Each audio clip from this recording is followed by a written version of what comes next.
ने कहा, कपिल जी ये कैसी पत्नी है तुम्हारी?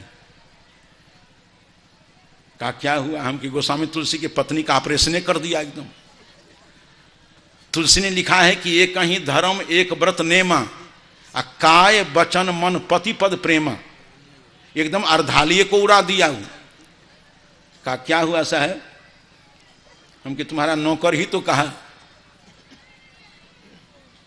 और ऑपरेशन हो गया। गोस्वामी तुलसी जी की पंक्ति का, एक ही धर्म एक व्रत नेमा, काय वचन मन पति पद प्रेमा। तुम्हारी पत्नी ने क्या कमाल किया है, एक ही धर्म एक व्रत नेमा, पति मांगे जलपान पत्नी जाए सिनेमा। ये कैसा प्रेम है आपका, ये कैसा समर्पण भाव है आपका। ये पहचान आपकी नहीं है। कबीर विचार मंच के सामने तो सब दिमाग से कुहासा जाएगा। अभी मैं था गोड्डा जिले तरफ, बड़ा विचित्र धंधा है यहाँ। इन लोगों को सोमवारी चलती थी। आप लोगों को तो पल्ला कम में पड़ता है। पुरोहितवाद इन लोगों के बल पर जिंदा है, इनके चलते। दो आदमी के चलते पुरोहितवाद जिंदा है, महिला और मारवाड़ी। ओकरो ये खत्म है। अभी पहले सोमवारी करती थी, मंगलवारी करती थी, गुरुवारी करती थी, और सब बारी खत्म हुआ था। आजकल केलवारी चल रही है। अब हम गोड्डा में थे तो छत पर देखा कि 2 केले का पेड़ है। हम कहा उधर 4-5 एकड़ है तो ये 2 पेड़ यहाँ करते कि ना सरकारी दोसर हो। हम कि कौन लगा करके? अच्छा हमारी बेटी छे। हम कहा बेटा ये पेड़ काहे लगाए? तो एक आदमी कहा कि केला पूज रही है कि इसको बढ़िया घर में मिल जाए। उसके बाप को हमने कहा छुट्टी मिल गई तुमको, जाओ। अभी केला पर पानी चढ़ावे, खूब फूल पत्ती चढ़ावे, आरती वंदना करे, यही लड़का खोज देगा, तिलक दहेज यही कर देगा, तुमको छुट्टी मिल गई। अब हम कह रे बेटा ये कहाँ इस केला के चक्कर में पड़ गए हो? 1000 केला को पूजते रहो। अगर बाबूजी नहीं चाहेंगे तुमको बढ़िया घर बर मिलेगा नहीं, क्योंकि बढ़िया 10 लाख से कम में फरिएबे नहीं करेगा तो केला से है तो नहीं। ये कैसी हमारी पहचान होती जा रही, कितनी विपरीत हमारी बुद्धि होती जा रही है। एकदम पहचान को हम बदलते चले जा रहे हैं। मैंने कहा कि शराब आपकी पहचान नहीं है। गुटखा गुराखू बीड़ी खैनी जर्दा पान, देखिए जो हमारी पहचान है उसमें जीने वाले लोग बैठे हुए हैं। उसी पंक्तियां मैं भी खड़ा हूं। 10 वर्ष की अवस्था में साधु जीवन में आया। जब आप लोग जीवनी जानते हैं, हमारी गरीब घर में जन्म लिया था। 5 भाई बहन के बीच सबसे छोटा मैं। 10 वर्ष की अवस्था में हमारी मां ने इस जीवन तक पहुंचाने का 80% से अधिक श्रेय हमारी आदरणीय मां को जाता है। मैं कुछ भी लिखता हूं तो उन्हीं के चरणों में किताब समर्पित करता हूं। जीवन देने वाली हमारी मां। उस परिवार में जन्म लिया जो जहां जन्म से हम मांस मछली नहीं जाने। जो हमारे गले में कंठी है ये छठी के दिन आई है। आज भी हमारे परिवार में नियम है, कोई लड़का जन्म लेगा अगर संत गुरु नहीं है तो परिवार के ही वरिष्ठ लोग छठी के दिन उसके गला में माला डाल देगा, वो 7वां दिन नहीं हो। एकदम समझिए कि जिस खेत का मेड़ चैत महीना बांध दे, भादो महीना पानी का धक्का उसको तोड़ नहीं सकता है कभी। ये चैत महीना का बढ़ा हुआ मेड़ है, इसलिए आज तक टूटता उठता नहीं। 10 वर्ष की अवस्था में साधु जीवन में आया। साधु जीवन में आने के बाद ही हमारा विद्यालय, महाविद्यालय, विश्वविद्यालय हुआ। 60 से हम महाविद्यालय में पढ़ाने लगे। हमारे सदगुरु कबीर धर्म मंदिर जैनपुर के वर्तमान अध्यक्ष संत श्री परीक्षा साहब जी हैं। ये हमको खूब घुमाते रहते। एक ही बार इन्होंने कार्यक्रम बनाया छत्तीसगढ़ और तमाम उड़ीसा तक। हमने कहा दोनों तरफ संबंध बना करके जिया नहीं जा सकता है। यूनिवर्सिटी से मैंने त्यागपत्र किया। हमको लोग पागल कहता कि नौकरी के लिए आदमी आकाश पाताल एक करता है। ये कैसा युवक साधु है, ये भाषण देने के लिए 18,000 रुपये महीना का त्याग कर रहा है। सब लोग रोकता रह गया, मैंने त्याग पत्र कर दिया। तो कार्यक्रम के जाल बिछ गए कई प्रांतों में। तो ऐसा माता पिता का संयोग से शरीर जन्म लिया है कि जन्म से नहीं जाने की मांस मछली क्या होती है। ये पतित पावन संतों की शरण में चला या 10 वर्ष की अवस्था में बीड़ी खैनी गांजा भांग सिगरेट जर्दा पान चाय। व्यक्तिगत मेरा जीवन ऐसा है कि 34 वर्षों से नमक छुआ नहीं, बिना नमक खाता हूं, पढ़ता हूं, पढ़ाता हूं, लिखता हूं, लिखाता हूं। बौद्धिक बल है, आत्मबल है। और आपको विश्वास नहीं तो हम धोबिया पाट मुल्तानी ढाक भी जानते हैं।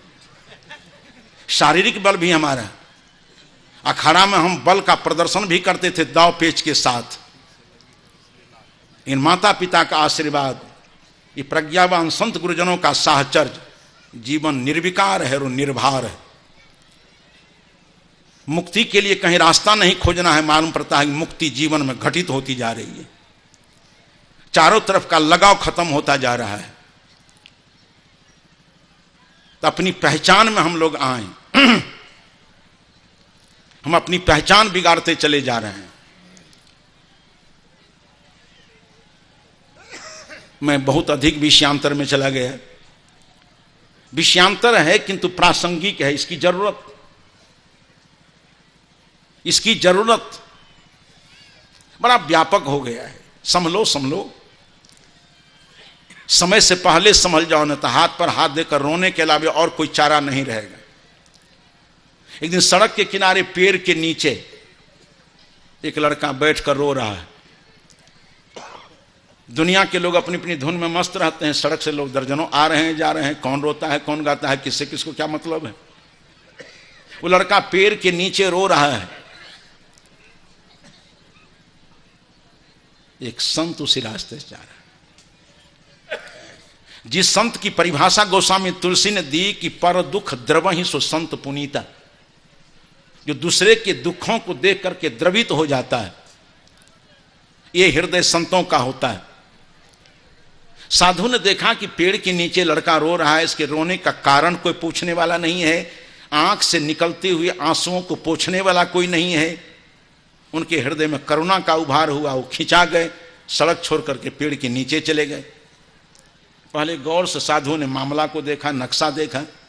लड़का की दाईं तरफ एक लकड़ी है, बाईं तरफ एक बोतल है। कुसंगतियां पलने से आई हुई कुबुद्धि के दबाव में जीवन जीने का ढंग बिगड़ जाने के कारण जो उसका संपूर्ण जीवन विनाश के कगार पर पहुंच गया है, पश्चाताप करता है, ग्लानि करता है, रोता है। आंख से रुमाल निकाल करके आंख को पोंछता है, बाएं हाथ से बोतल लेता है, दाएं हाथ से लकड़ी लेता है और बोतल के अंदर डालता है। फिर लकड़ी को अलग रखता है और बोतल को अलग रखता है। संत ने कहा कि बेटे तुम रोते क्यों हो? कहा गुरुजी जीवन के साथ बड़ी असावधानी हो। अब रोने के अलावा और कुछ जीवन में बचा नहीं। इतना अव्यवस्थित मैंने जीवन जिया कि शेष जीवन अब केवल रोने के लिए है, पश्चाताप करने के लिए है, ग्लानि करने के लिए है, क्षोभ करने के लिए। कहा ये क्या मामला है? कहा इसी की करामात है गुरुजी। कहा इस बोतल में तो लकड़ी को डालते हो निकालते हो। कहा इसी बोतल का कमाल है गुरुजी। 55 एकड़ पिताजी की पैतृक संपत्ति हमारे पास, और 55 एकड़ जमीन इसी बोतल में समा गई है। इसलिए लकड़ी डालकर देखता हूं, पूछता हूं, ए बोतल तुम्हारी गहराई कितनी है कि 55 एकड़ जमीन को खा करके पचा दिया? ये दुर्गति हमें देखनी नहीं पड़े। दुनिया के महान दार्शनिक कन्फ्यूशियस ने कहा था कि ए मेरे लोग दुनिया के, ऐसे कर्मों से बचो जिस कर्म को करने के बाद तुम्हें पश्चाताप करना पड़े, क्षोभ करना पड़े, ग्लानि करनी पड़े, पश्चाताप करना पड़े, हाथ मलना पड़े। ऐसे कर्मों से हट जाना ही बुद्धिमानी है, समझदारी है, सज्जनता है।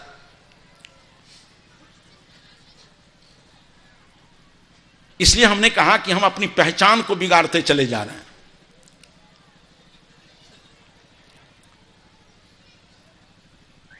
भाई भाई के प्रति कैसा भाव था? एक दिन में गांव में चले जा रहे हैं, नई पहचान की बात कर रहा हूं। एक आदमी को हमने पूछा कि दिनेश का घर किधर है, उसने कहा कि बस इसी गली में चले जाइए। तो हमने कहा जरा आगे चल करके बताओ ना। कहा कि जाइए ना, उधर हम नहीं जाते हैं आजकल। हम कहा उधर क्यों नहीं जाते हो? करके जाइए ना। कहा बहस करते हैं, जिसका नाम लिए हैं वो हमारा भाई है। हम कह हद हो गए, जिधर तुम्हारा भाई रहता है उधर तुम जाते भी नहीं तो क्या भालू के साथ रहोगे कि बंदर के साथ कि खिखिर के साथ कि सियार के साथ? जिधर तुम्हारा भाई रहता है वो भाई के पास नहीं जाते हो, भाई से नहीं मिलते हो, भाई से बैठ करके दो बातें नहीं करते हो। तो हमरा पढ़वे लगले, कल के जान तूने जाने छो भाई और भैंस के सींग जखनी जन्मल तखनी भीन। हम भाई की तुलना भैंस के सींग से करते हैं। ये परिभाषा कहां से ले आए जी? ये पहचान कहां से बनाए? कहा भाई और भैंस के सींग जखनी जन्मल तखनी भीन। हम कहा तुम्हारी तो ये नई पहचान है, हम पुरानी पहचान का आदमी है।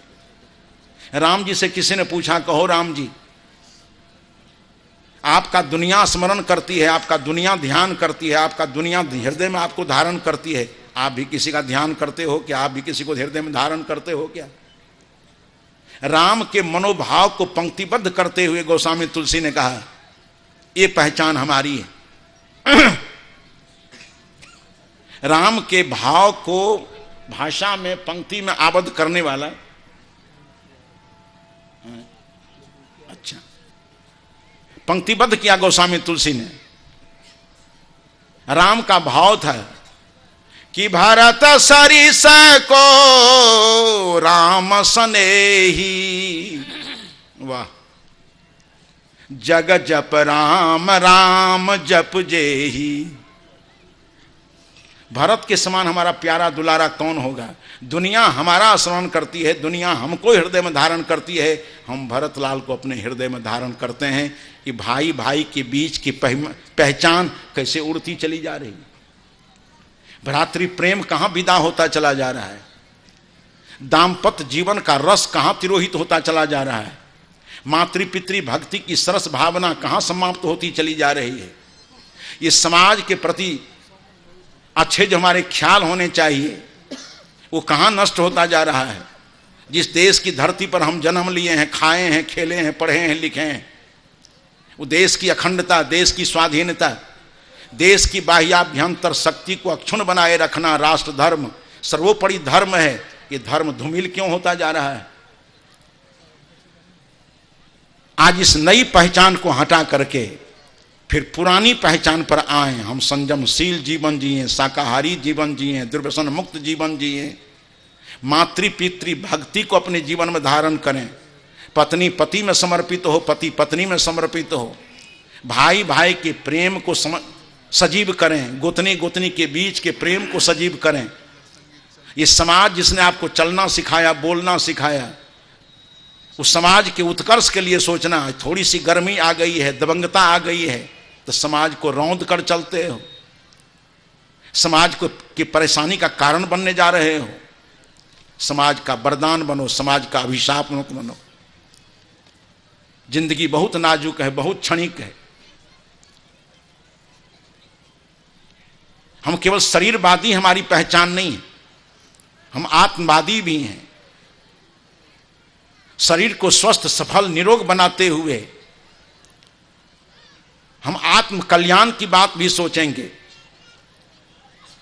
हम ध्यान साधना की बात भी सोचेंगे, अपने मन इंद्रियों पर स्वस्थता कायम करने का प्रभुत्व भी तैयार करेंगे। मिला जुला कर हमारे जीवन की एक प्राचीनतम पहचान है, जिस पहचान को आज हम छोड़े जा रहे हैं। सदगुरु कबीर महोत्सव के पवित्र अवसर पर ही संत महापुरुषों के सामने मैंने थोड़ी चर्चा की कि आपकी चेतना जगे, हमारी चेतना जगे और अपनी पहचान को हम कायम करें, अपनी मर्यादा के धरातल पर हम आएं और अपना जीवन, सामाजिक जीवन, पारिवारिक जीवन, राष्ट्रीय जीवन समुन्नत हो, इसके लिए सोचें।